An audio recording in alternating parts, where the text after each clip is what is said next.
Stupid was my identity for many years. My first memory as a human being was at the age of 2 years and 3 months. Suddenly my mom was gone from the house, so I was crying, looking for my mom. I was crying. My big sister tried to pet me. I wasn't agreeing to pet. So when she got tired, she beat the silence into me. Shut up and stop crying. Disturbing everybody. And I was confused. Why are you beating me? I'm looking for my mom.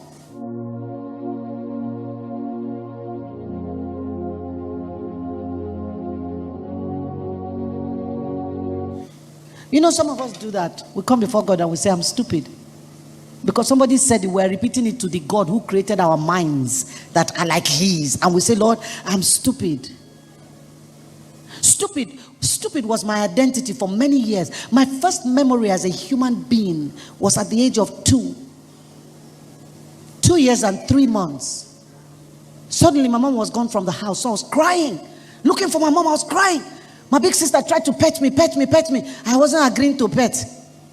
So when she got tired, she beat the silence into me. Shut up and stop crying.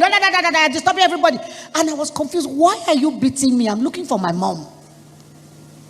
It's my first memory of injustice. Because that's what came to my brain. It was unfair. I'm looking for my mom. Why are you beating me? If you know they find my mommy, I find my home. Second memory, I was 2 years and 6 months old. And my dad was a man that cared for people. So there were always people in our house. If you see my mother's cooking pot like this, big. So one day my father just got to say all of us, they go do group photograph. Carry everybody from the house. We're like 15 people. He saw uniform for all of us, so now the same clothes to wear, all of us. So I didn't understand what was happening. So I was just standing there. And one of my father's cousins just came and slapped me upside the head. Pow! Are you stupid? Why are you standing there? Can't you see that everybody's there? And stupid became me. Every time I heard the word stupid, I owned it. And I started feeling stupid. It was a shock to me to pass the exam the way I was passing. I don't know anything. No, don't say that about yourself. You know something. You may not know everything. So my first son is a marine engineer. Studied in Glasgow. My second son is a naval architect. Studied in New York, in Holland, and in the US, in UK. He's now in Canada. Then my third son showed up. I don't like school. Hey, wahala boss. Father, come they come out smoke for you. You say what? He said, Daddy, I don't like school. We enter. Every time he came back from school, all in paper, red. No, fail maths, fail English, fail social studies, fail geography, fail everything.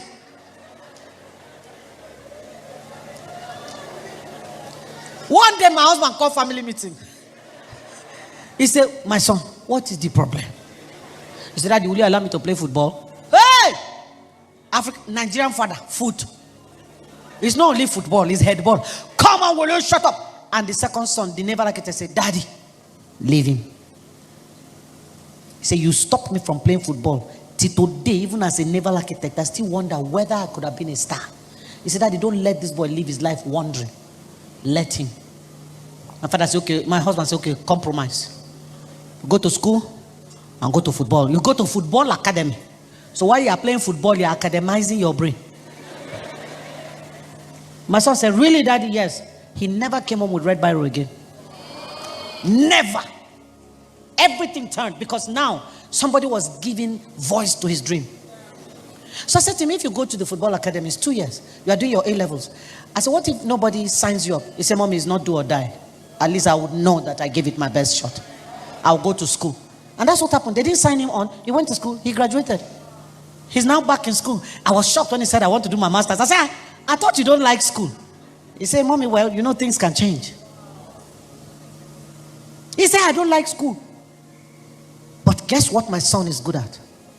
Animals. In my house, I had horses, pigs, fish, pigeon, parrot, rabbits, guinea pigs. I have 14 dogs.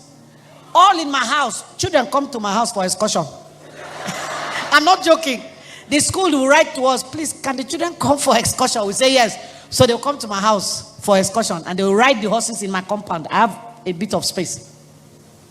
So, my son is a farmer. If they're harvesting fish, me, I know they near that place. If one catfish fin slap you, will just tear your skin. I know they go near. My son is inside the water, harvesting the fish. Before his sisters wake up and get ready for school, when he was still in primary school, my son has woken up, gone to the stable, bathed his horse, groomed them. Then he run back inside and be dressed before his sisters. My son started riding horses from age 1. He's today on record the youngest polo player ever in Port Harcourt Polo Club. He was so good with his horse riding, they went and made special stick for him because he's too small. If he holds the normal golf and what do you call it, polo stick, he not going to reach ground.